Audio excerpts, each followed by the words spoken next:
Okay guys, welcome to tutorial 26 on XHTML. Cleared everything out the last one, and what I've done is I've wrote in a couple of tables. So you know yourself, I'm not going to spend time for you guys watching me type this in, it's just wasting your time. So yeah, once it highlights purple, you know that you have the closing tag. You see, you have it here all the way through, okay? So I've got a table put in with 2 rows and 3 rows of data, okay?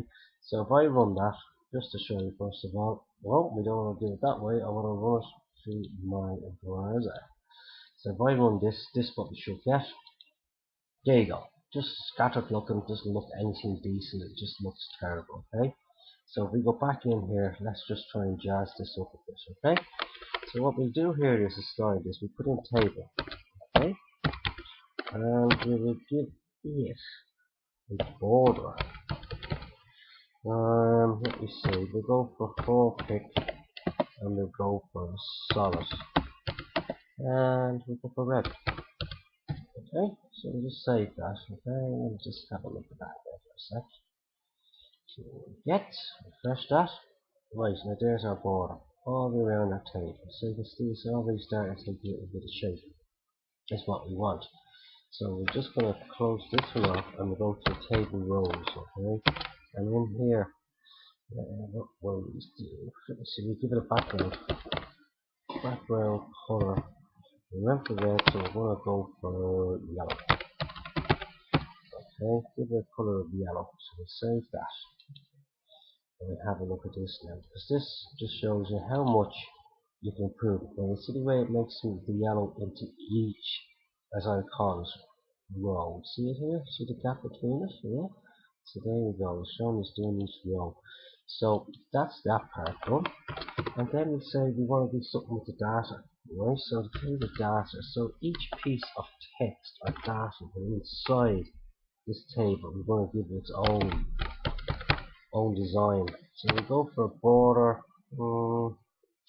2 picks, and we give it a we'll give it a solid first, solid blue.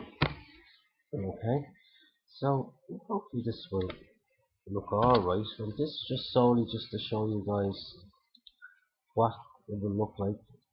I'm not saying you're going to design like this, you certainly won't.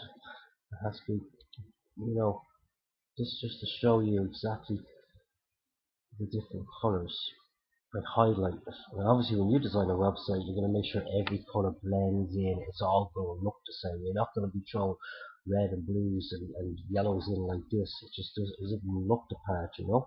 Well, we could change this one to solid and we'll just go, let's say, we'll mess it about and we'll go say dashed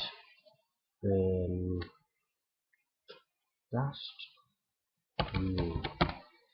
Okay, so if we save that, we'll go back into the browser and have a look at this one.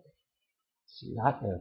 So you can change each single thing. So we have our outside border, we have our background colors, and then what we've done here is we've changed the borders of each table data to a certain design or a certain color, whatever way you want to do it. So that's pretty simple enough, and that's the last I'm going to spend on tables. You can do tables and lists and rows yourself. There's nothing much to it. You know, there's no point in me spending more time than is needed. As long as you follow this along, follow what I've done here, you'll be fine on that one. So again, make a table, check them like this. Turns purple, that means you have your closing tag after it. There's your rows, 3 going across, and there's your rows again. And what we've done here is give it a border, 4 picks solid red, give it a background of yellow, and this one we've given each table data 2 picks dash green. So I hope you enjoyed this lecture as number 26, and hopefully you'll join me in number 27 when we move on to a new topic. Okay, see you then. Bye bye.